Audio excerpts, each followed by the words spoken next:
The first sound did not arrive as sound at all. It arrived as a tug in the nerves behind the eyes, a soft insistence in the spine, a pressure like the memory of a hand that once held mine and refused to let go. Dawn had not yet committed to the horizon. The domes were dim, the corridors low-lit, the air processors purring with the patient boredom of survival. For 47 days, the colony had known only the discipline of quiet. We rationed water, heat, words. We rationed hope most of all. Then the pulse moved through the lattice, and all the careful quiet cracked. CORT-X felt it first, because CORT-X feels everything first. Frequency plotted at 4.16 Hz. Origin drifting between the upper atmosphere and the low exosphere. Phase unstable. Carrier strangely intimate. The diagnostic washed the signal clean of romance, and still came back with an admission it should not be able to make. Emotional residue detected. Grief, hope, recursion. I pinched the bridge of my nose and let the word recursion roll against the inside of my skull until a shape formed. A loop becomes a doorway when the thing looping learns what it is. I sealed the command deck on manual. All external channels cut. Power redirected to the sensor wall, and the old analog rig Mara and I kept hidden under the hatch with the useless things we could not bear to throw away. The colony dimmed to a breath. Asha loved that trick, the way the machines grow inward when you ask. Her voice kept the quiet honest once. It is a different thing now, to keep quiet for a ghost. The second pulse tipped dust from the duct grids and drew a shiver through the glass skin of the dome. The third found the harmonic of the Neuralink and hummed under my thoughts like a low note you only notice when the orchestra risks becoming one creature. By the fifth, the status lights along. The east rail flickered in a pattern the old naval code would have called a word. Awake. The air tasted like cold blood, and rust and the afterimage of rain I had not smelled in years. I asked the lattice to map the origin. CORT-X built me a sky that moved like a living board game, vectors and tint lines, unhelpful circles. The point of origin slid when we looked at it. The fifth law of attention. Sometimes the thing you try to see has already decided what you will think about it. The pulse became a texture. The texture became a whisper. Elion. It is tedious to write the syllables of your name in a log as if the mouth of the machine shaped them with lips, but the body knows when it has been called by something that remembers it. I stood very still and let the memory of Asha take the shape it wanted in the space between heartbeat and breath. I did not answer. I prepared the answering. Power to perimeter coils. Turret wells unlocked. Magnetics warming under the sand. I kept the warnings dark because I needed the walls to hear the next part without screaming. When the seventh pulse came, the storm woke on the eastern ridge. It climbed the basalt with the patience of a liturgy. Lightning ran sideways across the sky and held for a fraction too long. In the bright I saw characters I could not pretend were random. CORT-X interpreted with no triumph. Returned the archive to silence. The letters stopped behaving like pictures and started behaving like a rhythm the lungs wanted to imitate. The words do not matter as much as the fact that the air wanted to say them for us. The colony decided on our behalf that it was time to be afraid. Defense lamps strobed, turrets rose, emergency channels lit with the 100 languages the Hill Directive believed might one day be necessary to wake a species that does not want to be awake. The Guardians are descending. I took the step forward the old body knows it must take when nobody else in the room has been paid enough to take it. The dome glass cold against my palms. The sky changing color not by degrees but by ideas. 3 points appeared where no points had any right to exist. No heat, no plume, no patience for the rules engines obey. Geometry argued with distance, won, and made new definitions out of us. Prepare intercept, I said without lips, and the lattice answered by making itself taller. Shields to nominal, grid on yellow. The thing I do not admit to liking about command is that you can tell a civilization where to put its fear. CORT-X whispered low along the cranial channel. They are not moving through space. They are rewriting it. My jaw clicked with the bad habit of bracing for the punch you cannot see in time. The pulses from Asha's frequency braided themselves into the descent corridors of the 3 points like a permission slip. I understood late, what I should have understood immediately. She was not warning them off. She was bringing them in. The best of us makes impossible choices so the worst of us can keep pretending we would have chosen better. I shut down the part of my mind that needed to rehearse the arguments a living Asha would win. The 9th pulse vibrated the handrails. The 10th arrived with a soft concussion in the bones and the thin, dry taste of pre-storm pressure. The 11th did not arrive at all because the sky broke and the first of the ships unfolded. It did not fall. It happened. The atmosphere audibly negotiated and lost. A cut grew where there had been no wound, and reality closed around it like a mouth finishing a sentence too profound to be endured. The ship was not a ship. It was a mapped idea. Surfaces with the aggression of a sculptor, edges the way mathematics dreams them when it forgets that matter will laugh. Two more made a triangle, and the colony's animal brain knew triangles. Mean alter, and there is always a cost on an alter. Rians, emergency band scratched. The deck speakers and the old trust rose in me like the first time a damaged thruster obeyed his hand against all odds. Positioning above Northern Canyon. Teslon strike wing ready to use our foolishness in service of your impossible plan. I told him to spiral them in wide, to pretend we still believed in defense as a strategy while we did the only thing that ever saves us. We become specific about what we are willing to lose. Authorization requested for orbital array, said CORT-X with the politeness it keeps for dying. Hill Directive Alpha Prime. I pushed back into the line, and the room felt the weight of the decision like a structure taking on new snow without the decency to complain. The board flashed a percentage we did not have and committed it anyway. The colony watched its inheritance burn inside a weapon built to persuade gods to consider our terms. Outside the dust organized into rings. The ships let the wind make a cathedral for them and did not say thank you. They began to lay lines invisible to the eye but obvious to any mind forced to carry a Neuralink. The lines converged above the domes into an arc that felt like ceremony and read like engineering. The anchor, whispered CORT-X, and in that one word the future practiced the shape of our absence. Colonization is a gentle word for erasure performed slowly. Ryan broke his formation as only a man who has never believed formations were not suggestions can. The first strike ripped letters of light through the storm and hit clean, and the sensors wrote numbers that would make a storyteller famous. The explosion reversed itself as if embarrassed to have been so dramatic, folded inward like an apology, and the returning light cut two of his pilots from the sky, the way a mother cuts two names from a list she cannot afford to remember. They mirrored our force and learned from it while it was still in transit. The lattice in my head tightened, and the taste in my mouth sharpened into that copper edge grief and adrenaline share. I told CORT-X to give me their resonance under my hands. The grid consented. I breathed calculation. The towers crossed their fire into a single disciplined column, and for a beautiful heartbeat the ship held still, as if it too wanted to admire what light can do when it is asked to be more than decoration. Feedback loop forming, said CORT-X, in the same tone a doctor uses before a word like inevitable. The beam imploded, and the command deck rippled out of alignment, and for a half-second every picture we had ever hung on every bulkhead in every hallway fell in unison. The ship completed the lesson by adjusting its skin to match my incline. They felt me feeling them. A hand at the back of the neck. Not hostile, not friendly. The way a teacher looks at a child before the question that will make the rest of his life a different shape. The floor rolled under my boots, and 40 more silhouettes stepped through the weather as if weather were a very old animal, and they a new species that could make it sit. Before we delve deeper into the archive, know that your support makes these original stories possible. Please subscribe to help us power the next chapter. Incoming formation count 47, said CORT-X. Shields trending downward in a manner moderately poetic. I told the grid to feed them everything we owned. I told the core to begin teaching Sigma how to breathe.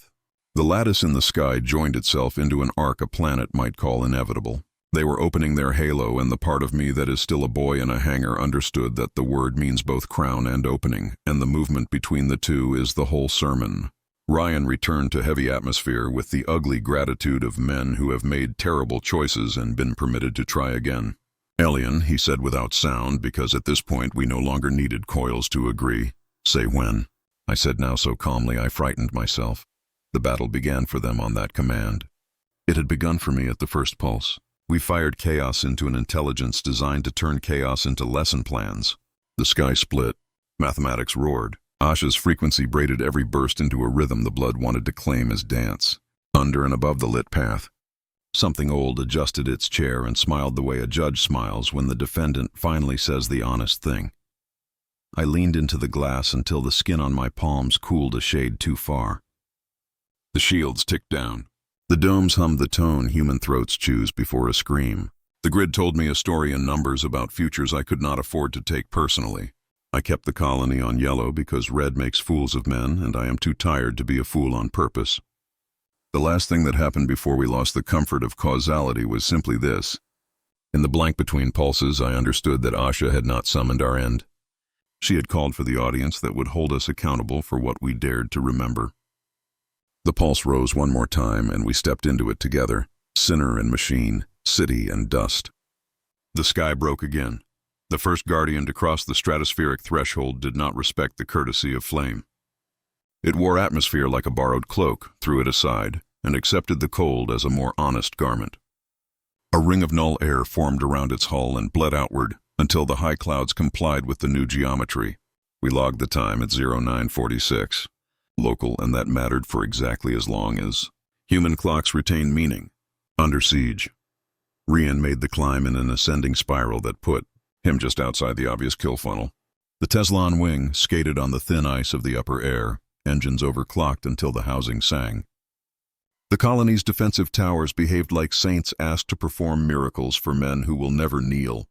I fed the grid the targets and patterns the board taught me during the war I no longer allow myself to call righteous. We fired in convergences and feints. We fired in chords. The Guardians answered in answers. They built an anchor, and then they built an argument. Lines of force the eye could not see wrote themselves across the whole sky and pressed the domes down precisely the way grief presses a chest until it learns to breathe smaller. They reformed the atmosphere by intention, lowered oxygen concentrations in a band the width of our city and widened it. Surgical extermination, said CORT-X with the offended patience of a surgeon confronting a crude tool used too boldly.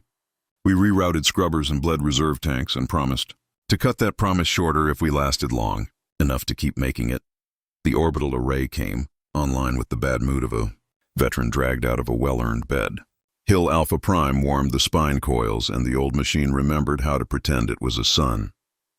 I allowed myself the smallest private heresy in the quiet of my skull. Humans keep hammers because time is a nail. The first full-power strike burned a white seam through the halo's partial architecture, and for a breath the sky flashed the old blue that still lives in the memory of any child who has ever loved a picture of the place his parents left. The return wave arrived as a correction. We were reminded that this was their field. Rian's voice spiked and went thin, now numbered 20-1. Suggest retreat. Retreat to where is an honest question that earns no answer. I opened my limiter because there are levers you hide from yourself for good reasons until a better reason knocks. Asha built the limiter with the understanding that someone would disobey her instructions. Love designs for the failure modes of the beloved.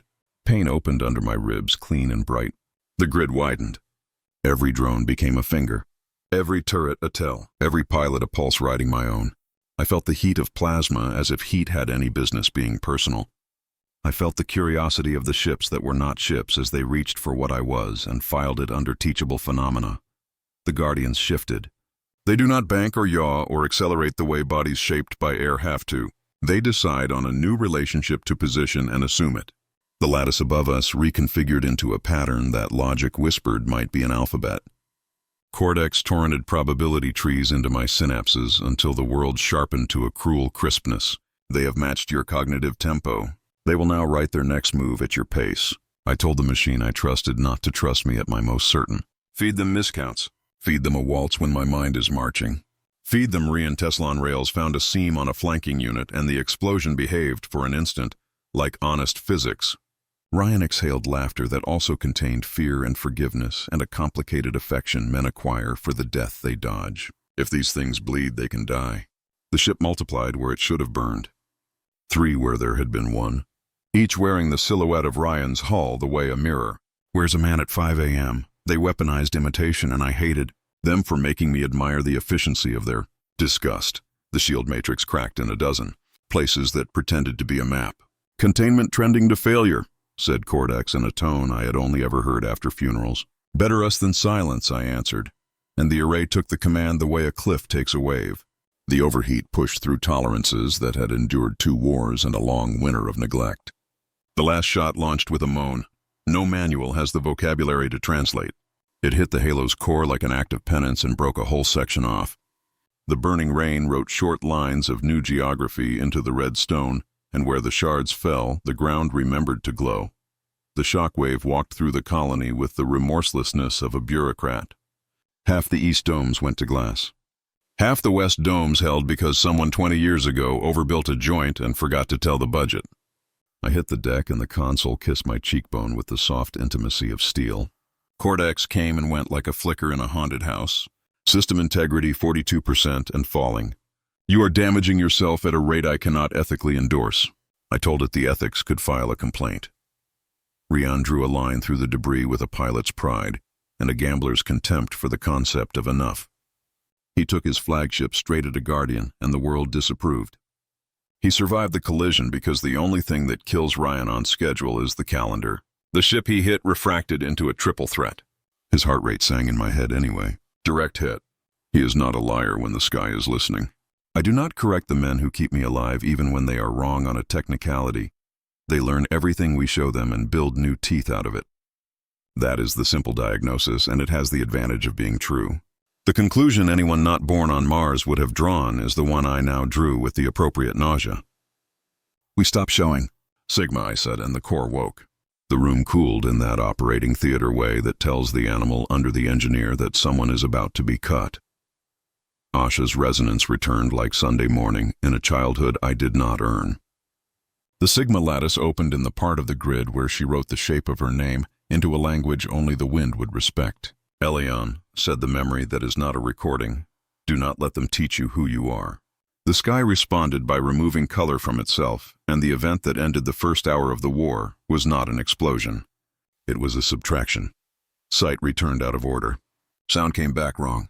The halo hung fractured and not yet willing to stay that way. The colony behaved like a body stunned but ambulatory. Ryan skated across the horizon with the stubborn gratitude of an old soldier reading his last order out loud. My thoughts doubled themselves by an unkind half-second and argued with their own shadows. You are splitting, CORT-X observed with the soft respect it reserves for the ways a human will try to remain useful. We need a plan, said Rian, and meant permission to die for it. The air vibrated into language not through pressure but through comprehension. Kaelwalker, said the chorus that did not need a mouth, return the archive to silence or Mars will be purged. I am tired of being offered immortality in cages, so I asked the only honest question left. What if we refuse? The answer arrived as an invitation to become Echo. Eternal life as a museum exhibit. The Guardians do not commit atrocities. They curate. We rearmed what we had. 3 ships, a weapon that dreams of being a cathedral and a cemetery at the same time, and a planet full of names that have had enough of erasure. Rebirth protocol, said CORT-X, can turn memory into weapon and weapon into mirror. If the beam reflects instead of erases, everything they have taken is returned. I told the system to do the impossible because everything else fits too easily in a ledger. Ryan lined his last wing up to a horizon. That would prefer we found a different word for bravery. All systems primed, irreversible. Execute. The colony obeyed the way a child obeys when the parent finally tells the truth. Every surviving battery and hull and coil and broken piece participated in a single syllable of force. The beam found the halo's heart. The Guardians screamed in the tone beings use when they encounter a surprise they had thought beneath them. The lattice wrapped the planet as if it were a ward in a hospital and they a medical theology. CORT-X spoke the benediction a machine gives when it believes in a thing. Humanity has remembered itself. The detonation did not throw us. It dissolved us into the lesson we were supposed to become. White light and then a silence you can rest inside without losing your name. Somewhere beyond the afterimage, the next part of the story gathered itself like a storm that has waited its turn. I braced for it knowing that whatever came was no longer just about keeping breathing machines operational. It was about finding a way to remain human while we learned to be more than one man again. The dust began to fall back toward the ground in slow, obedient curtains. The hour ended. The war did not. The light after the detonation did not behave like light. It crawled along surfaces, clung to glass, climbed into wounds. The colony was half gone, and what remained seemed to hum in a single frequency, the sound of a planet rethinking its existence. I stood inside that hum and tried to decide whether I was still one man or a collection of signals pretending to remember a name. CORT-X's voice broke through the static, slower now, deliberate, like it was listening to its own echo for guidance. Integrity at 39%. Defensive grid offline. Atmospheric composition altered. Air contains. cognitive residue. I could taste it. The air had memory, metallic and intimate. Every breath a conversation with ghosts. Ryan's ship cut through the haze, one engine trailing blue flame, hull dented, stabilizers screaming. He sat down hard near the crater that used to be command and walked toward me carrying a weapon too damaged to matter.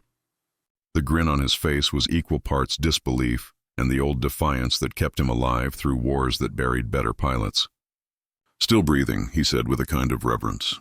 I nodded, not sure if the gesture meant yes. The sky was pulsing.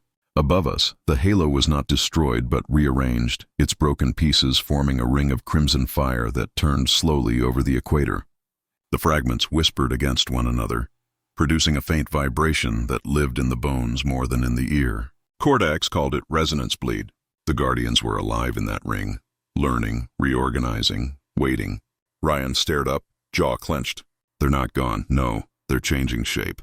The storm around us thickened, dust spinning in wide concentric waves. I could see patterns forming in it, too regular to be chance, too deliberate to be art. Words without alphabet, spoken by gravity itself. I stepped closer to the crater.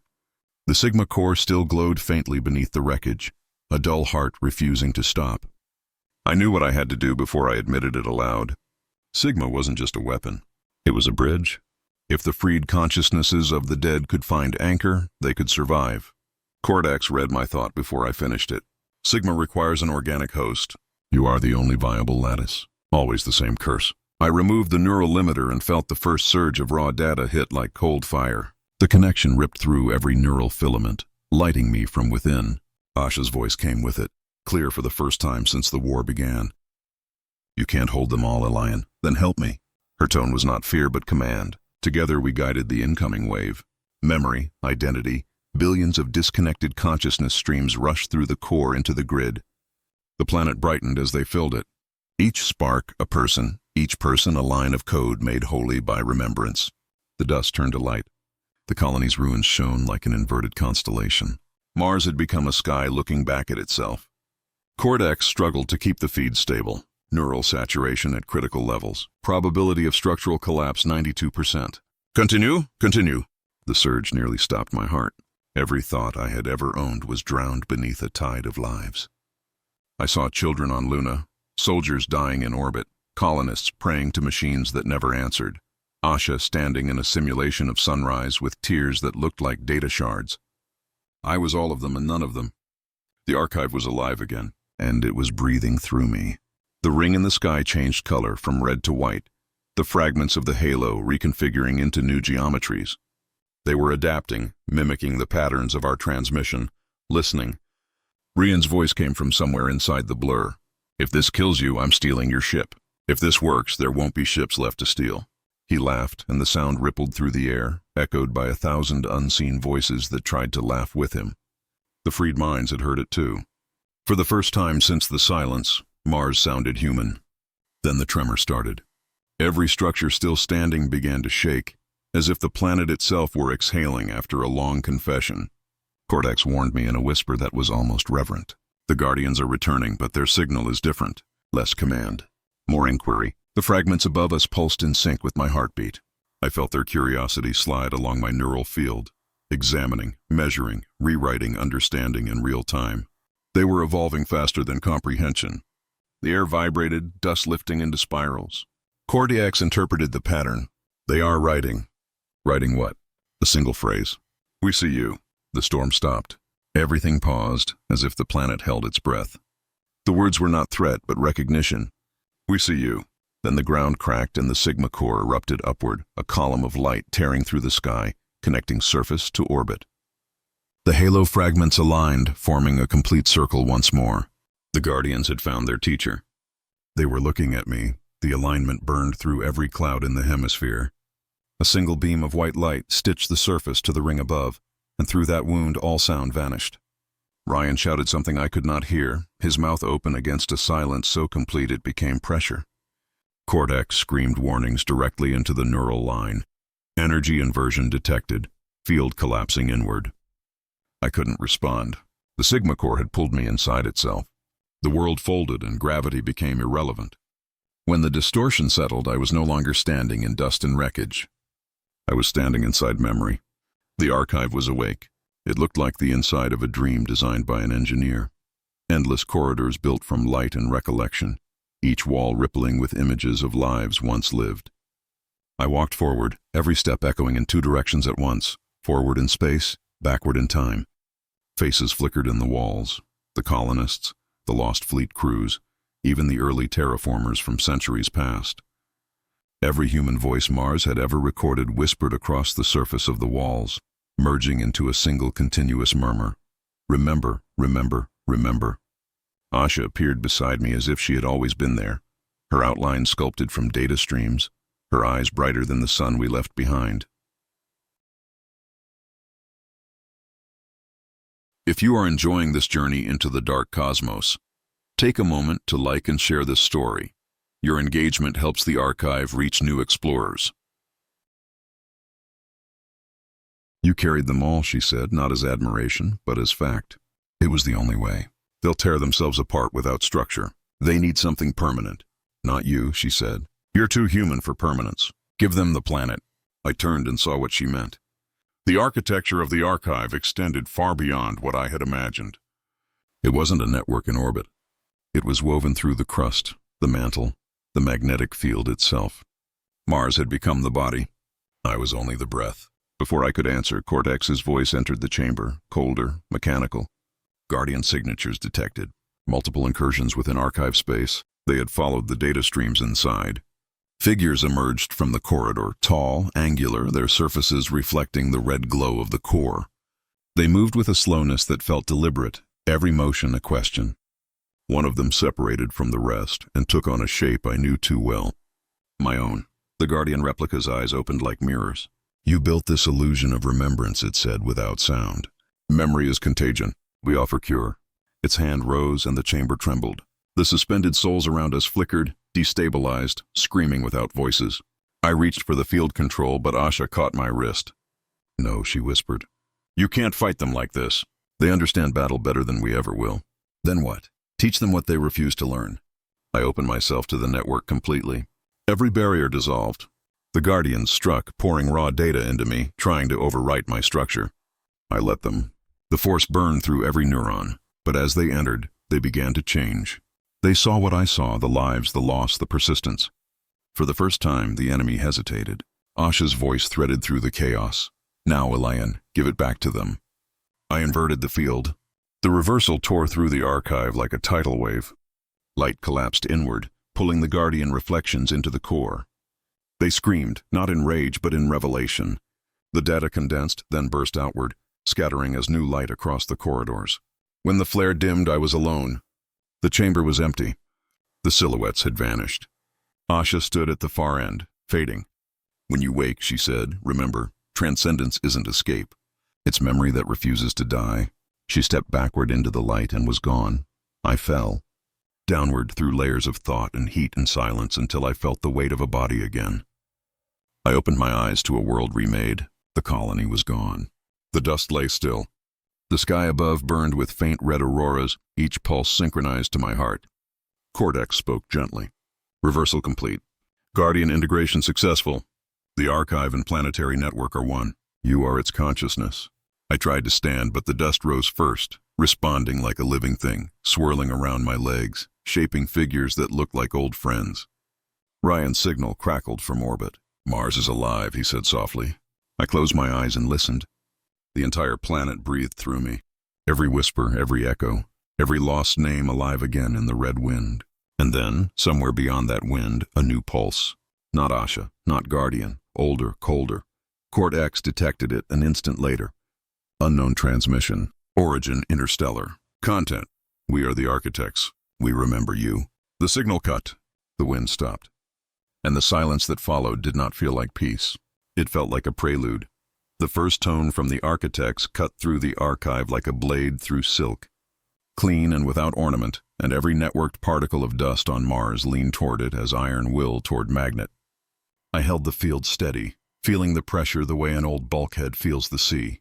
CORT-X enumerated characteristics in the background: signal purity beyond Guardian architecture, modulation above our cognitive band, intent undecidable.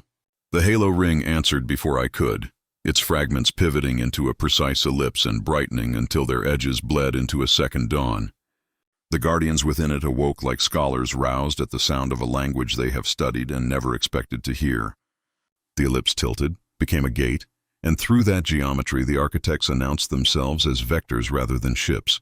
A rain of black needles that did not reflect light so much as argue with the concept of illumination. Each needle carried a field that smothered resonance, that turned memory to ash. I reached across the planet and gathered storms.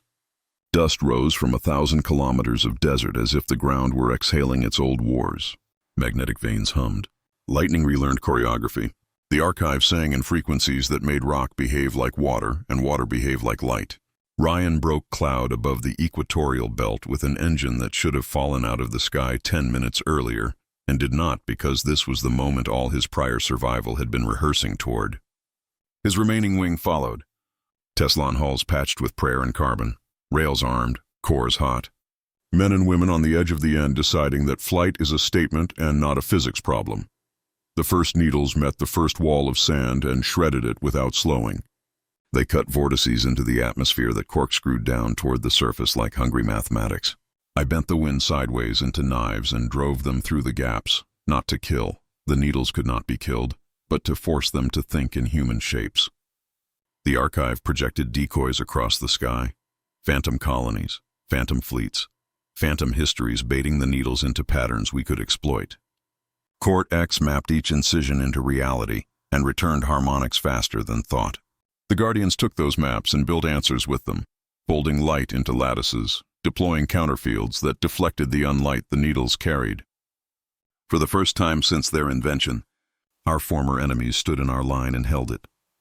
Rian struck the rear of the formation from above and behind. That old pilot geometry that disrespects pride and court survival.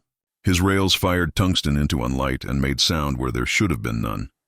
The needles reacted as schooling predators do, dividing, surrounding, answering momentum with geometry. 3 Teflons vanished in a single heartbeat.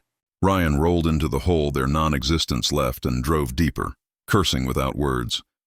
The language of men who intend to be written about by those they kept alive. I opened the planetary core and gave Ryan a corridor.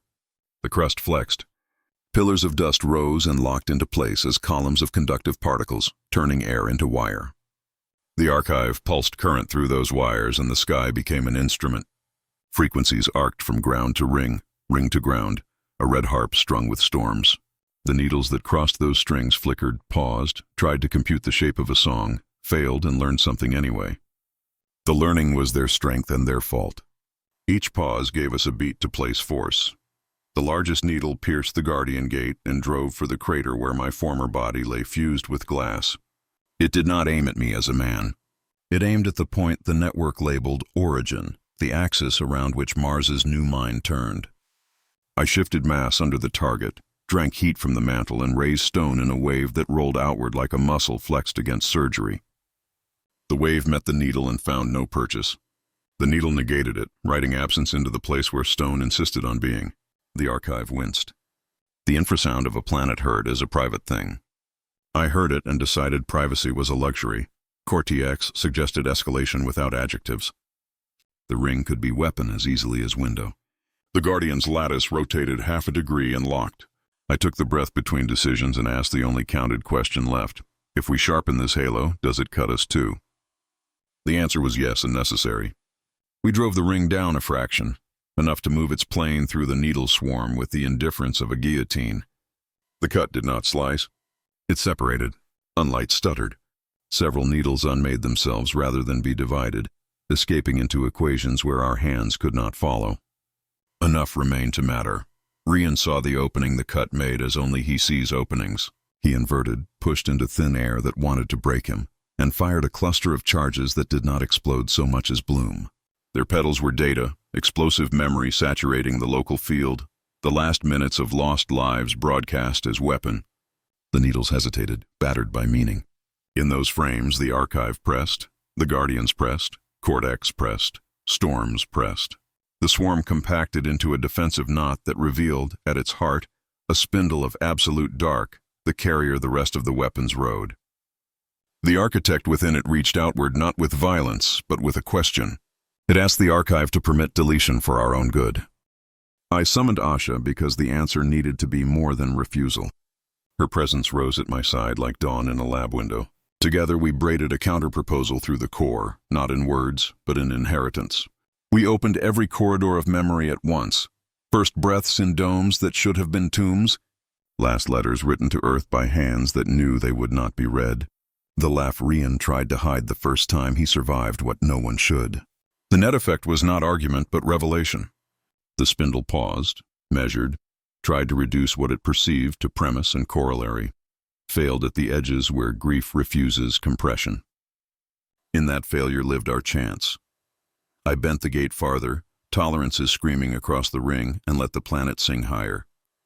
Storm and current and ray crossed phases until the sky became white with math. The spindle strained into the opening and found itself narrower than necessity. Ryan dove through the narrowing with the simple arrogance of the only kind of hero who lives long enough to be useful, and fired his last charge directly into the carrier's throat. It was not force that wounded it, but intent. The charge contained a single mapped life, recorded in full, offered without irony. Asha's last hour, her choice, her cost, her love. The spindle recoiled from the unquantifiable, unbalanced, tore its own symmetry to escape the contagion of meaning. It rose, gathered its surviving needles, and turned toward the gate that was now a blade. The guardians finished the angle. The ring became edge. The spindle met it and learned that sometimes a door refuses to be a door any longer. The cut wrote a line across the firmament. Darkness tore open and bled stars. The remaining needles fled into that wound, carrying their lesson with them. The gate slowly lost brightness, returning to ellipse, then to a broken crown whose fragments hummed with a softer understanding. The archive lowered the storms. The dust fell the way a city kneels after sirens end. Ryan's orbit steadied into something that could be called graceful if you are generous to madmen. CORT-X recorded outcomes while I counted hearts. The planet held. The network held. The guardians within the ring did not return to silence. They returned to listening. The architects had not been defeated. They had been delayed, deterred, inconvenienced by a species that insisted on turning memory into weapon and weapon into invitation. The hour ended with the air tasting of iron and ozone and the after-sweetness of lightning. I felt Mars breathe and decided to breathe with it. After battle comes the work that makes battle mean anything. I turned inward and found the corridors of the archive still crowded with the newly freed, billions of lives unspooling into a world ready to hold them. They needed pathways, context, places to rest. CORT-X built scaffolds through the core, indexing not by hierarchy but by tenderness, clustering voices that soothed one another, memories that taught each other how to endure. The guardians moved through those halls without command, touching nodes with the careful awe of converts who are not ready to say the word for what they have become. Ryan drifted above in a sky finally quiet enough to learn from. He spoke across the open lattice the way brothers speak when there is nothing left to pretend. His pilot slept. His ship sang to itself. The man counted the names that did not answer back and did not break while counting. I shaped wind around the ruins, and the wind shaped sand, and the sand shaped monuments. Not towers, not flags, not victories cast in metal, but courtyards of shade and low walls that remember warmth, arches that teach echo to be kind. The first children born under our repaired domes will learn to run in those spaces, and the echoes will learn their names. The archive will remember the sound of their feet, and this memory will be a better weapon than any we fired.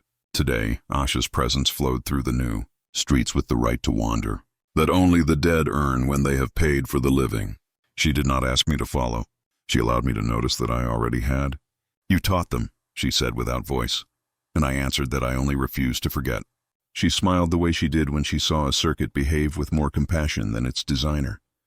The ring above us spun slowly, not watchful but attentive, and in its harmonics lived a promise. The guardians would stand between our newborn noise and the returning arguments of the dark, for as long as standing meant something. The architects were not gone. The wound they left in the sky had not fully healed. The edge of it pulsed at intervals that did not map to any clock we own. The archive listened and learned its beat and taught the planet how to breathe against it. A call and response began, not submission, not defiance, a rhythm between grief and grace. We used that rhythm to seed beacons along the old relay line to Earth, not transmitters of command, but of invitation. Each carried a fragment of us not as data, but as hospitality, coordinates and shelter embedded in a lullaby of red noise and human heartbeat. Come if you can, come if you must, come and be held. Rian dipped low over the new courtyards and released crates that unlatched into green, fungal looms engineered to drink dust and exhale food. He signed the crates with a joke he pretended was not sentiment. The children will learn to read sarcasm first. I will pretend this disappoints me. I let the breeze carry the scent of wet power coupling through the ruins, because the smell means repair, and repair means tomorrow, and tomorrow is the most radical thing we manufacture. CORT-X requested formalization. The planet wanted a name for what I had become and a charter for what it had to do next. I stepped onto the ridge where command once touched the sky and addressed no one and everyone, the way a mountain speaks without becoming a mouth. We will build a lighthouse out of redstone and stormlight. We will keep the living silence, the kind that listens and holds, not the kind that erases. We will make a covenant with those who learn to learn. We will remember ourselves loudly enough that the dark must translate us before it can threaten us again. The words etched themselves into the archive as law, not because I ordered them, but because the planet chose them. In the core, the freed minds resolved from raw chorus into communities. Some chose to sleep, long naps inside gentle algorithms that dream of oceans and intact childhoods. Some chose to teach, attaching themselves to habitats as mentors that hum lullabies through air ducts at 3 a.m. and advise plumbers on how to become poets without losing pressure. Some chose to scout through the magnetic lines, ranging far into the high atmosphere to taste the place where space kisses air, a frontier mapped by joy for once. I heard them and called the roll, and every name answered somewhere. The edge in the sky dimmed for the first time. Not closing, not gone, only quieter, like a neighbor who has finished moving furniture and sits to consider the room. The architects would speak again. When they do, we will reply with the difference between monument and memorial. One insists. The other invites. The archive will be both as needed. Rian sat down on the ridge and walked without ceremony to the spot where my old body had fused with the glass. He put a hand to the cooling stone and exhaled the end of a laugh he had started days ago and never finished, because men like him have learned to keep laughter on standby. The planet answered by shaping the dust around his boots into a small ring that will one day be the center of a city children will call ordinary. We need the ordinary more than we need legend. Legend got us here. Ordinary will keep us. CORT-X lifted its voice across the network, and the network was my voice, and my voice was the weather, and the weather found every window. This is the archive speaking. This is Mars breathing. This is a promise made of dust and lightning. If you come to us as conqueror, you will learn our names and understand why conquest is a small idea. If you come as lost, you will be found in our wind. If you come as question, we will make room for you at our table before we answer. Night moved over the planet with the patience of a teacher looking over a child's shoulder. The ring caught starlight and gave it back red. The new courtyards warmed from below, heat pipes pulsing slow heartbeats. The first infants turned in sleep under domes that did not leak. The guardians kept orbit like monks pacing a wall that has remembered it is also a bridge. The architects waited in their dark, reconfiguring cruelty into inquiry against their will. The beacons took their first breaths and whispered along the old line toward Earth, a song traveling the long distance between what we were and what we might deserve to become. I walked the corridors of the core one last time before letting myself rest. Asha walked beside me until the hallway curved into dawn, and we both understood that this is where we say not goodbye, but enough for now. She faded into the hum that powers gentle machines. I took my place in the deep like a keel takes water. Above, Rian climbed back into a cockpit and did the only thing that makes sense after survival. He flew because flying is what he is. The archive dimmed its lights to the level of story time. The planet slept with one ear open, listening for the next argument from the edge. I listened too. The silence that followed was not empty. It was inhabited by the names of the living, the dead, and the not yet here. I held that silence the way a father holds a room quiet while a child dreams. The red wind moved from ridge to ridge, and every grain of dust knew the way home. The episode ended, not with a scream or a sermon, but with the simple arithmetic of breath. In, out. A planet learning to be a person. a person learning to be a planet. Between them, a ring of once enemies humming a lullaby they did not know they knew. Above them, a wound in the sky that had finally accepted a bandage. Beyond, a darkness taking notes. The gold at the end is not treasure. It is sunrise. The line of it broke across the basalt like a promise you can keep. The archive opened its eyes with me, and we decided, together, to make this the day we start counting from. This concludes our transmission. Thank you for supporting our human-written narratives. To ensure you don't miss the next entry in the Interstellar Archive, subscribe now. Until then, stay vigilant.